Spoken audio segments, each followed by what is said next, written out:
Oi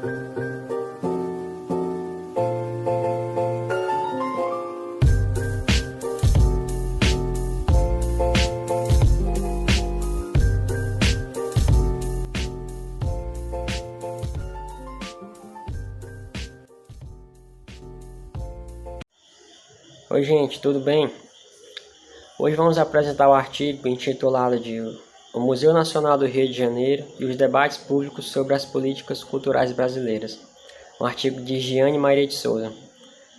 Meu grupo é composto por mim, Pablo, Thiago, a Ana Clara, a Rebeca, o Paulo e a Gabriela. Decorem bem essa sequência, porque vai ser a sequência de apresentação do slide, e com isso vocês vão conseguir nos identificar. A Giane Maria de Souza é professora e pesquisadora de políticas culturais e patrimônio cultural, autora graduada em História pela Universidade da região de Joinville. Ela é especialista em República, Movimentos Sociais, Democracia e pela Universidade Federal de Minas Gerais. Mestre em Educação pela Universidade Estadual de Campinas. Só um pouco dessa autora a gente já começa a entender em quais áreas ela se concentra. A autora busca utilizar esse artigo para apresentar esse problema em que tem sido as políticas públicas no nosso país. E ela utiliza esse incêndio no museu como a ponta de um iceberg para apontar tudo aquilo que está por trás. Nesse descaso que se tem não apenas com o patrimônio cultural, mas também com a educação, de certo modo. O Museu Nacional é uma instituição científica surgida no Brasil em 1818 e possui departamentos relacionados a diferentes áreas do conhecimento. No ano em que o museu completaria 200 anos, a gente tem essa catástrofe acontecendo com ele. Um dos pontos em que a autora apresenta para tentar explicar esse descaso é todo aquele contexto em que se vivenciava um pouco antes da catástrofe ocorrida no museu. Toda aquela briga ideológica em que a gente teve uma nação que por muito tempo foi atrelada a um partido e que ao ver algumas situações que se relacionavam àquele partido, acabaram abandonando ele e querendo correr atrás de outro e de outro. E nessa confusão tivemos muitas ideologias aparecendo, como ideologias de ódio, ideologias contrárias a essa. E sempre fortificando a ideia de que o patrimônio cultural é algo que se deve ser deixado de lado. Nesse contexto de uma política bagunçada, em que vimos poucas ações no que diz respeito a defender patrimônio público, a autora cita um caderno de história chamado Le Monde Diplomatique et Brasil, intitulado Tendências Autoritárias do Tempo Presente. E lá ela cita uma de suas obras, que ela intitulou de Já Está Feito, Já Pegou Fogo, O que Quer Que Eu Faça. É um texto que basicamente ela fala pouco dele nesse artigo, mas que ela usa para criticar, em que não adianta, depois do ocorrido, se lamentar, querer dar enfoque na situação, sem que antes você não fez nada para evitar que isso acontecesse. Atrelado a isso, a gente pode ter um pouco do que foi aquele contexto ali anterior existente no museu, em que a gente tem muitos ataques à educação, em que a gente tem uma briga ideológica muito forte, e uma política pública que já era fraca se torna mais fraca ainda, diante desse contexto. Seguindo o artigo, a autora ainda vai citar outra de suas obras que buscam, mais uma vez, mostrar esse descaso com as políticas públicas, especialmente no que se refere a patrimônio cultural, onde temos um esforço quase zero para conservar esse patrimônio. Nessa grande deficiência em que nós temos em conservar o patrimônio público, a gente começa também a associar a uma deficiência historiográfica, onde se a gente não consegue conservar a nossa própria história, escrevê-la fica mais dificultoso ainda. E com isso a autora pega, como eu citei no início, esse incidente do museu para tentar explicar um pouco desse descaso com as políticas públicas no Brasil. Na sequência, a autora vai citar a metodologia que ela utilizou, como a análise bibliográfica, fontes documentais, além da utilização de alguns estatutos e decretos que possuem no Sistema Brasileiro de Museus, a SBN. Nessa pequena introdução do que seria o artigo, a autora divide ele em duas partes: as celebrações de vida, em que nessa parte ela busca deixar um pouco de lado o incidente com o museu e tentar focar um pouco no que se deve comemorar nesses 200 anos do museu. Olá, eu vou falar sobre as celebrações de vida. Bem, o Museu Nacional do Rio de Janeiro completou seus 200 anos. E, para comemorar essa data, eles fizeram uma série de atividades em comemoração. E o que originou? O que foi essa primeira atividade comemorativa? Então, foi a criação dessa logomarca. Essa logomarca, onde eles têm esse símbolo, né? E tem 200 anos. E, bem, eu vou falar um pouco sobre o processo de criação dessa logomarca para vocês entenderem. Ela é uma logomarca, foi uma logomarca comemorativa dos 200 anos do Museu Nacional da Universidade Federal do Rio de Janeiro. Ela nasce como uma forma de adequação de sua identidade visual às tendências do design atual, sem abrir mão dos valores que a logomarca original apresenta. Ela vai se manter a representação da fachada. Então, a gente pode ver a representação da fachada nessa logomarca. Nessa partezinha de cima da logomarca, né, ela representa a fachada e atribuindo um valor minimalista e atemporal. Através da utilização de uma composição estilizada, a marca ainda traz o reconhecimento das siglas M e N, né? Ela vai trazer o M e o N de Museu Nacional, MN do Museu Nacional, comunicado, solidez, tradição e contemporaneidade. Por fim, a cor original foi mantida com o intuito de garantir maior reconhecimento com a logomarca atual, com a qual os usuários já estão familiarizados. Então, ela é uma logomarca totalmente comemorativa, onde ela vai contar com modelo da fachada, né? Ela vai contar com uma representação da fachada. Aí vem o M e o N todo estilizado para dar essa composição como se fosse mesmo a fachada, fazendo referência ao Museu Nacional e seus 200 anos. E em seguida, né, dessas comemorações, veio a Associação dos Amigos do Museu Nacional, que eles organizaram uma campanha com vista à arrecadação de fundos para a reabertura de uma sala expositiva. Então, esse aniversário, essa celebração de aniversário, elas tinham um fim específico. Esse fim era o quê?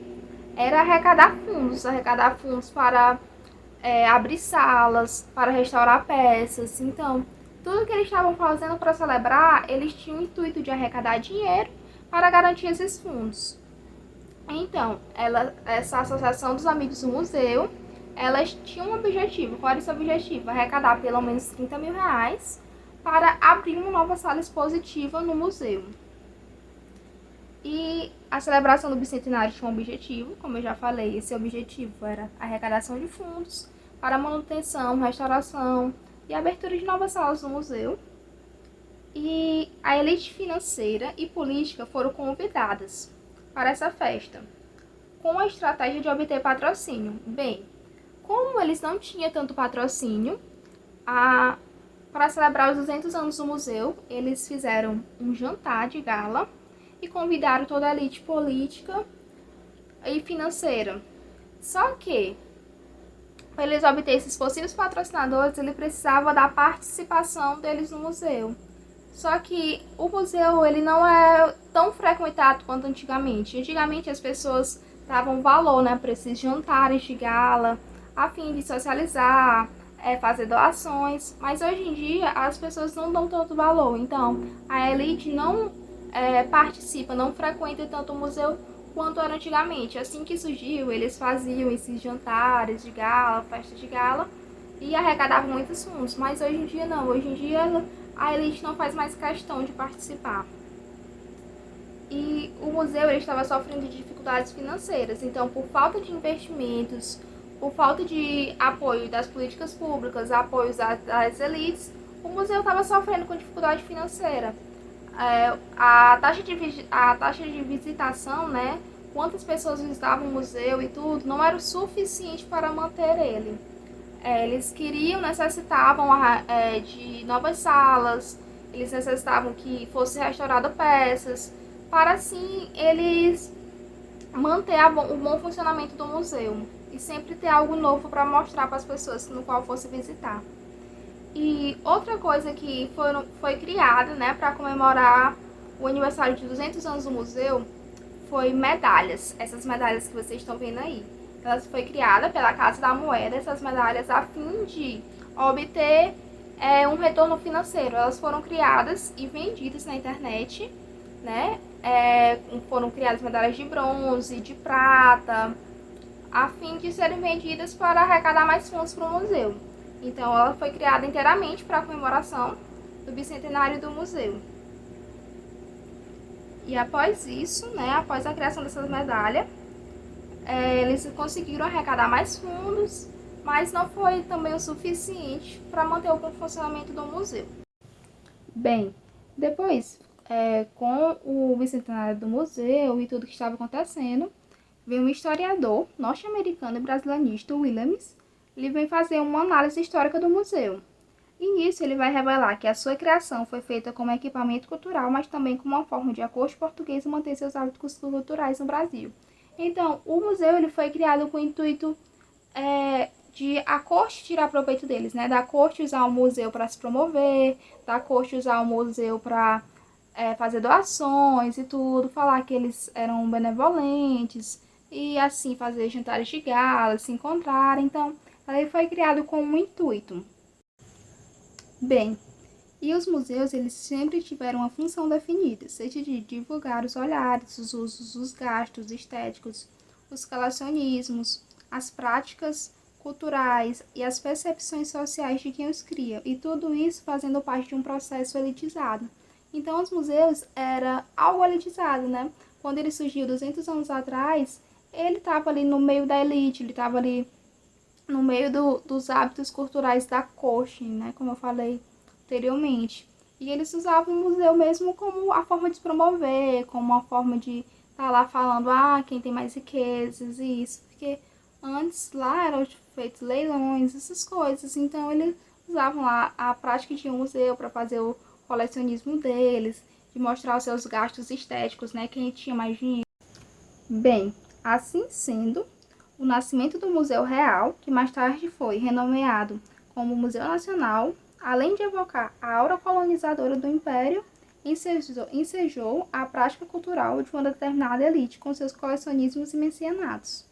E nisso depois eles demonstravam, né, o amor que eles tinham pelo museu, o amor que eles tinham pela arte, como uma forma de se legitimizar. Se legitimizar como? Dizendo que quem tinha esse amor pelo museu, quem tinha esse amor pela arte, né? Quem conhecia a cultura, né? E poderia fazer essa divulgação da cultura, que conhecia, poderia falar sobre ela como uma prática de distinção social. Então, eu conheço a cultura, eu conheço as artes, eu frequento o museu, então eu sou da elite. Eu sou da elite e ele fazia essa distinção social de quem frequentava o museu, de quem conhecia a cultura, para quem não conhecia. Então, essa era uma forma de se deslegitimizar e se fazer essa distinção social com as outras pessoas.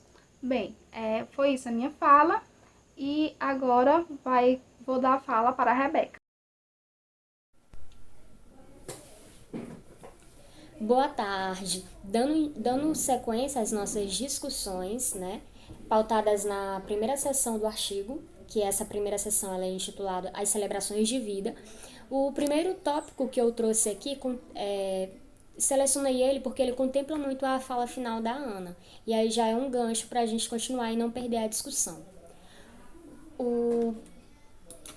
Se for já no final do século XIX até meados do século XX, a ideia de que a cultura deveria ser entregue para a população por meio de equipamentos culturais. Então, mais uma vez, a autora Souza, ela vai trazer essa questão de que o que era arte, quem escolhia, né, quem selecionava o que era arte, era a elite política e econômica. Então, o que deveria ser consumido culturalmente, o que deveria ser preservado, patrimonializado, sempre era a elite política e econômica que escolhia. E que por muitas vezes o saber fazer da cultura popular era deixado de lado, era excluído.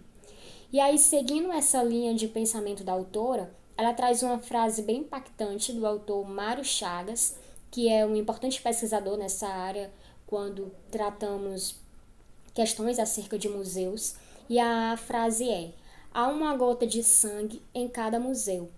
Então essa frase, ela retrata muito a realidade, né? De que quando a gente vai lançar o olhar sobre como foi feita as construções dos museus, o que foi escolhido, o que foi deixado de lado, a gente percebe muito que há traços de exclusão, de violência, de autoritarismo. E aí a gente percebe, né, isso na minha fala anterior, que isso perpassa na minha fala anterior, que quando a gente vê que é a elite que escolhia, né, o que era arte, o que deveria ser consumido culturalmente. Então aqui já entra interesses selecionados e que vai ser excluído outros interesses, né, da população menos abastada, digamos assim.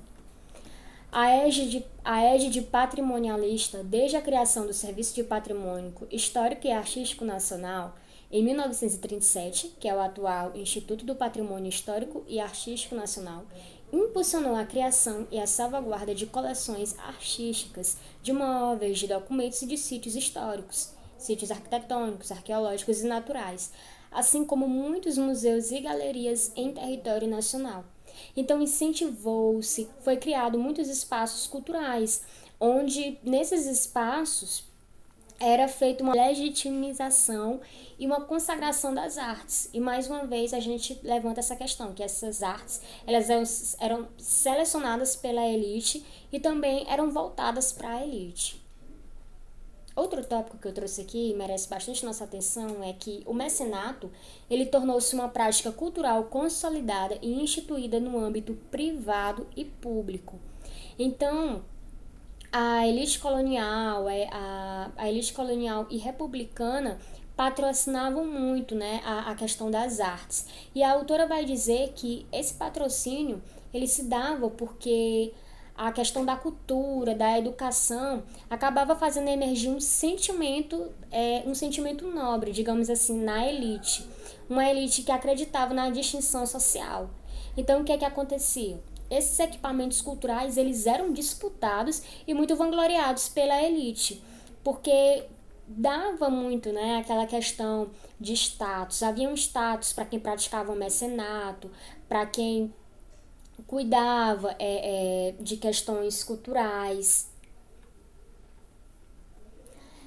Bom, esse próximo tópico, a autora ela dá um salto, né? Ela dá um salto no tempo para a gente ver como é que está essa questão agora, né? De patrocinar, o patrocínio da elite, como é que está. Indo além, muitas guerras em torno da busca e da afirmação da cultura nacional foram travadas, sendo estudadas por Williams, que é um historiador, desde o início do século XX. Estes conflitos, a partir da segunda metade do século, transformam-se em processo de desarticulação da cultura institucionalizada, ocorrendo de forma acelerada, principalmente nas gestões mais conservadoras no governo federal. Então, esse declínio, essa desarticulação acontece quando o Estado, que está no lugar de mecenas, acaba não providenciando, não suprindo pelo menos o necessário para que continue uma mão de obra qualificada, para que continue as verbas correndo, né, para a manutenção dos espaços culturais. Então a autora vai trazer, em alguns momentos do artigo, entrevistas, questões levantadas por pesquisadores, por cientistas que clamavam, digamos assim, havia um clamor mesmo, né, para que esse quadro fosse revertido, porque a gente viu e ainda vê um grande descaso, né, por esses espaços culturais que antes eram preservados pela elite, né, por conta de haver toda uma questão de interesses e tal, e que hoje é um grande descaso. O que a autora vai dizer? que a elite e o governo dirigiam seus interesses para outras tipologias de instituições culturais.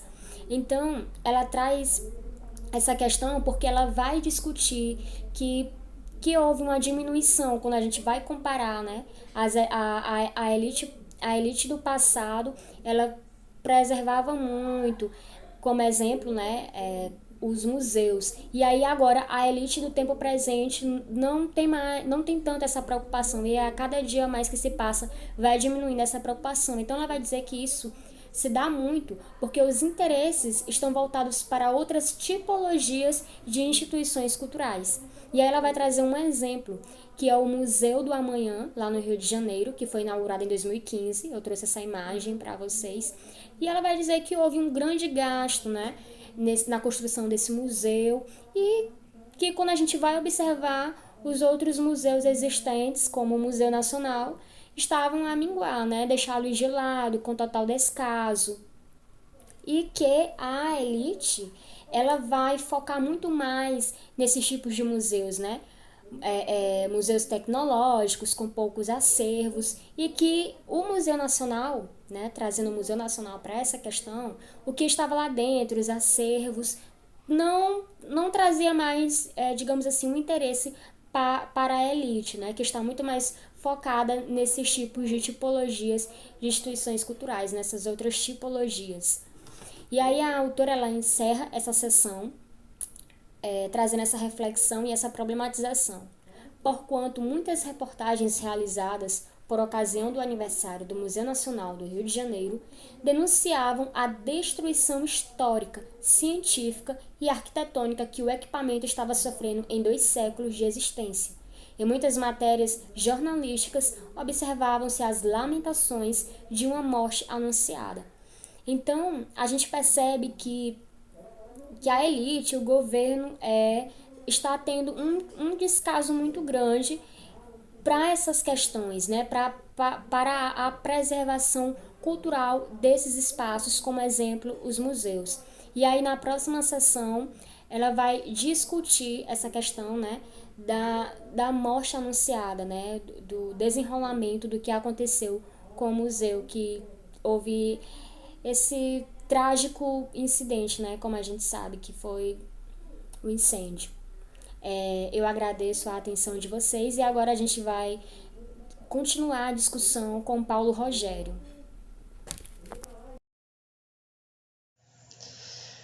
E por fim, né, as lamentações da morte, né, ou seja, a morte anunciada que se concretizou, né, em 2 de setembro, em um domingo à noite.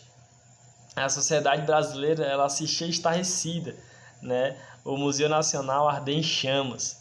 E durante esse fato, o jornal Globo News estava cobrindo, né, esse evento, e sincronicamente o ministro da Cultura, no tempo, o Sérgio Sá Leitão, ele participou e afirmou, né, ser o incêndio o resultado de um processo de negligência, né, em anos anteriores, dizendo ele em que, desde o início da sua gestão, articulado com o IBRAM e com o IFAM, um projeto de revitalização do museu, e aguardava receber fundos do Banco Nacional de Desenvolvimento Econômico e Social, né? Contudo, o ministro acreditava que, por ser administrado pela Universidade Federal do Rio de Janeiro, né, desde 1946, o museu ele não estava sob a responsabilidade direta do Ministério da Cultura, né? Olha só aí, a gente já dá para perceber uma omissão, né, da responsabilidade do governo, né, em frente ao acontecido. E já tinha proposto, né, um projeto de revitalização, porém não foi para frente, né, como foi dito antes, através de desvios de responsabilidade. E a gente pode perceber, né, que esse desvio de responsabilidade ele é praticamente uma tentativa de sepultamento, né, das políticas públicas dos museus, né? A Política Nacional dos Museus ela foi construída desde a década de 1980, né, e foi consolidada em 2003, a partir do governo do Lula, né, assim como o Fórum Nacional dos Museus, né, em 2005, o Cadastro Nacional dos Museus, em 2006, e o Programa Iberomuseus, né, em 2007. Um outro ponto é que em 2010 tomaram corpo as metas e as diretrizes do Plano Nacional de Museus, os pontos de memórias, a Rede Nacional de Identificação de Museus, a Política Nacional de Educação Museal, o Programa de Fomento para os Museus, né, e a participação do Brasil na elaboração do texto para a recomendação da Unesco para a proteção e a promoção dos museus e coleções. Ou seja, um conjunto aí de políticas públicas, né, substanciosas e consistentes que foram severamente ignoradas, né, pelo governo federal, responsável pela implantação dessas políticas, ou seja, justamente os desvios de responsabilidades, né, como já foi dito antes. E durante esse ocorrido, só para vocês terem noção, né, alguns personagens da política aí se manifestaram, né? Por exemplo, o ministro da Secretaria de Governo, né, o Carlos Marum, ele simplesmente afirmou em entrevista ao portal G1, né, da emissora Globo, em que tem muita viúva chorando, né? Porém, essas viúvas parece que não amavam assim tanto o museu em questão, né? Ou seja, as pessoas que antigamente patrocinavam, né, o museu e tudo mais, porém eles não estavam mais tão em prantos, podemos dizer assim, porque eles não estavam mais dando os devidos cuidados, mas, né, não estavam mais patrocinando para que o museu pudesse ser reformado, né, e dentre outras questões. Outro personagem político, né, no qual hoje é presidente, chama-se Jair Messias Bolsonaro, né, que no tempo era deputado federal. E ele falou, né, no caso, já está feito, já pegou fogo, quer que eu faça o quê? Né? Em tempo, ironizou que, apesar de ter Messias no nome, ele não poderia fazer milagres. Né? Ou seja, podemos perceber aí um descaso total, né, no qual até ironiza, né? Bom, diante disso, né, em novembro, né, depois que o Bolsonaro ele assume, né, foi eleito presidente, ele extingue, né, o Ministério da Cultura e transforma em Secretaria Especial da Cultura, né, ou seja, um órgão ligado ao Ministério da Cidadania, que reuniu, além da cultura, a pasta de esporte e desenvolvimento social. Ou seja, algo que era para ser realmente especializado, né? Focar realmente todo o seu esforço na revitalização em um repositório que tinha mais de 20 milhões, né, de artefatos históricos que faziam parte da nossa história, né, da nossa identidade nacional, né? Em artigo, né, pelo reitor da Universidade Federal do Rio de Janeiro, Roberto Ler, após o incêndio do Museu Nacional, ele confirma e demonstra ao jornal da Folha de São Paulo o descaso, né, das elites com o equipamento público. Segundo o reitor, foram elaborados cerca de 6 projetos para a Lei Rouanet, né, totalizando 17,6 milhões, mas o setor empresarial não se interessou, né? Embora uma das propostas, vale lembrar, fosse destinada à prevenção de incêndio, né? Ou seja, os desvios de responsabilidades culminaram, né, no evento, né, que fadou aí a perca, né, de várias partes aí da história do nosso Brasil. E agora a Gabriela vai dar continuidade à explicação. Boa tarde, eu vou dar continuação à abordagem do Paulo. O que o governo federal fez após o incêndio? Ele publicou uma medida provisória na qual ela não tinha embasamento nenhum. Eles não levaram em consideração o posicionamento da área técnica, nem dos civis e muito menos dos administradores dos 3.700 museus cadastrados no IBRE privadas. Então, essa intenção de pôr fim na participação democrática, tanto da área técnica quanto dos civis e dos administradores dos museus pelo Brasil, era facilitar a entrada das PPPs e pela organização social, que seria a terceirização, né, da responsabilidade pelo museu. E é claro que quando essa medida provisória foi publicada, ela foi contestada. A presidência e a direção do IBRAM também assinaram a nota técnica, tecendo considerações acerca da medida provisória.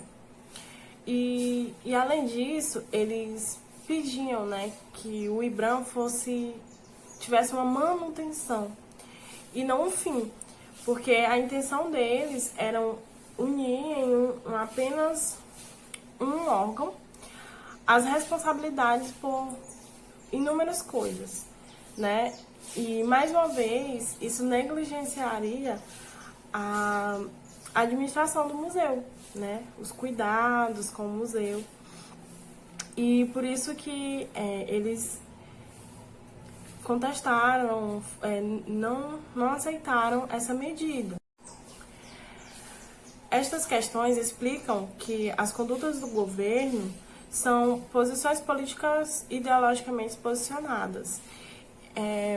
Então, a autora traz essa questão, né? Esse questionamento. Porque com a implantação das PPPs, o governo estaria totalmente exime de responsabilidades financeiras, de infraestrutura e segurança. Os últimos anos definitivamente não foram bons para o acervo histórico no Brasil. Só na última década, o fogo destruiu 8 prédios que possuíam bens desse tipo, quase a média de 1 em cada ano. Dentre os incêndios mais significativos estão o do Museu da Língua Portuguesa, em 2015, e principalmente o Museu Nacional, em setembro de 2018. Fora os patrimônios destruídos, fechamentos por falta de estrutura e risco de acidentes também são exemplos do quanto custa caro ao país o descaso com a sua história. No mesmo período de 10 anos, 5 museus fecharam as portas por esses motivos, principalmente o Museu do Índio, no Rio de Janeiro, e o Museu de Arte em Brasília. Esse trecho foi retirado do site medium.com. Nesse site tem uma matéria muito importante que eu quis trazer para agregar, né, no nosso seminário, porque nessa matéria vai ser discutido não apenas o Museu Nacional, mas outros museus que tiveram fim, que têm as suas portas fechadas, né? O nome da matéria é O Descaso com os Nossos Patrimônios Culturais. Um dos museus que eles chamam bastante atenção nessa matéria é o Museu do Ipiranga, em São Paulo, que eles vão problematizar o fechamento desse museu. E a falta de cuidados, essas imagens podemos ver o descaso, né? Que uma situação deplorável que se encontra o Museu do Ipiranga, em São Paulo.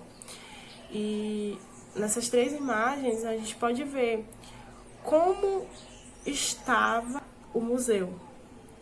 A gente pode ver que tem uma placa, né? Não ultrapasse a faixa, risco de queda de revestimento. Nessa imagem, ao lado, a gente pode ver o mofo, né, nas paredes, e uma situação muito crítica, né, de um bem tão precioso. No acervo desse museu, podemos encontrar a estátua de Dom Pedro I e o famoso quadro Independência ou Morte, de Pedro Américo. E fora a sua beleza e importância cultural, educacional e artística, né, que a gente pode encontrar nesse museu que está fechado, como tantos outros, que inclusive na matéria é citado, né? Eu trouxe esse trechinho que eu li anteriormente, é o início da matéria. E mostra não só, eu só trouxe um exemplo, mas na matéria vai ter vários exemplos de outros museus que tiveram fim e estão fechando suas. A população prestigiava o Museu da Quinta da Boa Vista e se fazia presente em suas ações educativas e culturais, principalmente aos domingos, quando a instituição abria suas portas gratuitamente. Escolas públicas possuíam parcerias com o museu e os estudantes reconheciam a sua importância para a história do país. Por outro lado, o ministro da Cultura não enxergava esse valor e essa importância que o museu tinha não só para a sociedade, mas para o Brasil inteiro. E nas imagens a gente pode ver oficinas científicas, culturais, ambientais, feiras de conhecimento, né, que o museu sempre tinha para ir abrir as portas, né, para a comunidade, a sociedade visitar e aprender. O Muro de Lamentações, que se formou sobre os escombros do Museu Nacional, descortinou a opção de o governo brasileiro desqualificar e desconsiderar as políticas públicas, culturais, educacionais e científicas. Segundo Jane Souza, que é a autora do artigo, liberar milhões para ressuscitar o museu, a implantação de PPPs pela organização social e a coleta desesperada pelo mundo em procura de acervos que compôssem, né, o museu, a restauração do Museu Nacional, não era uma solução. Nada disso era uma solução. E nada disso iria recuperar o dano, né, o desastre. E eu concordo com ela, porque só depois disso que eles foram pensar em coisas para tentar recuperar aquilo que já foi. E seria muito mais barato e mais viável eles se atentarem a isso antes, né? No caso, não é nem se atentar, e sim se interessar. Porque muito antes já se havia esse cuidado, né? Já se esperava que um dia isso fosse acontecer, por conta da negligência, né, que o governo tinha com o museu. E ela continua. Suas ruínas tornou-se pergaminho do descaso público do governo brasileiro e evidenciou as contradições do processo histórico pelo qual ele foi erguido e destruído. Então, somente precisou acontecer, né, algo devastador com o museu para ter uma atenção, para que as políticas públicas do museu fossem atendidas, fossem ouvidas. O museu, que havia sido criado por uma elite iluminista, havia de certa forma sido esquecido e preterido por outra elite política e econômica, que não reconhecia o valor daquele bem cultural, ou pelo menos não queria reconhecer, né? Porque a gente sabe que existem partidos políticos que veem a educação, a cultura como uma ameaça, né? E isso é só mais um dos motivos pelo desinteresse que certos partidos têm com a educação, a cultura e entre outros. A ABRAM continuava em debate público. Então, o debate público referente à ABRAM teve resultado a rejeição da ABRAM e a permanência da IBRAM, juntamente com uma criação de uma fundação que auxiliasse essa instituição. Além disso, o texto que criava a ABRAM recebeu do Legislativo 69 emendas dos deputados e senadores. E o projeto como um todo continha 11 artigos, que foram debatidos por especialistas da área. E esse foi os resultados, né, dos debates referente a Bram e Bram. Considerações finais. A análise documental realizada evidenciou que o patrimônio cultural museológico, além de ser campo de disputa política, consagração e sacralização, torna-se ainda alvo constante de negligência administrativa, precarização e austeridade financeira, desmonte institucional e rearranjo político inapropriado às realidades institucionais. Então, aqui nas considerações, ela vai abordar, né, tudo aquilo que ela chamou a atenção no artigo inteiro, sobre essa negligência, o motivo, as causas, inclusive, né, que é o que norteia o artigo inteiro. E ela também chama atenção, né, para a historiografia do tempo presente. E, na verdade, ela traz essa nota final como um alerta, né, sobre os cuidados que deve se ter quando se trabalha com essa historiografia. Ela está em construção, certo? Porque ainda está acontecendo. A gente ainda está vendo, não teve ainda um desfecho, né? E ela finaliza com esse pensamento. Enfim, o texto pretendeu contribuir para se repensar as resistências políticas dos historiadores e dos trabalhadores frente aos desmontes das políticas públicas que assolam as instituições culturais, principalmente museus, bibliotecas e arquivos históricos, próprios como um desafio político e empírico para os pesquisadores, gestores, trabalhadores da área da cultura em tempos de autoridade. O museu vive.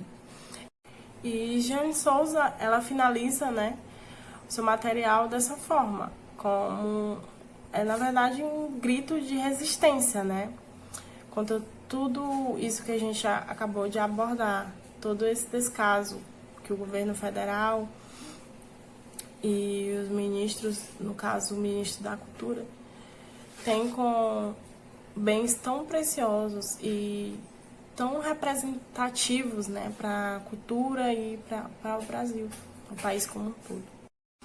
Então, finalizamos aqui, né, a nossa discussão sobre o artigo O Museu Nacional do Rio de Janeiro e os debates públicos sobre as políticas públicas brasileiras, de Jeane Souza. Obrigada pela atenção.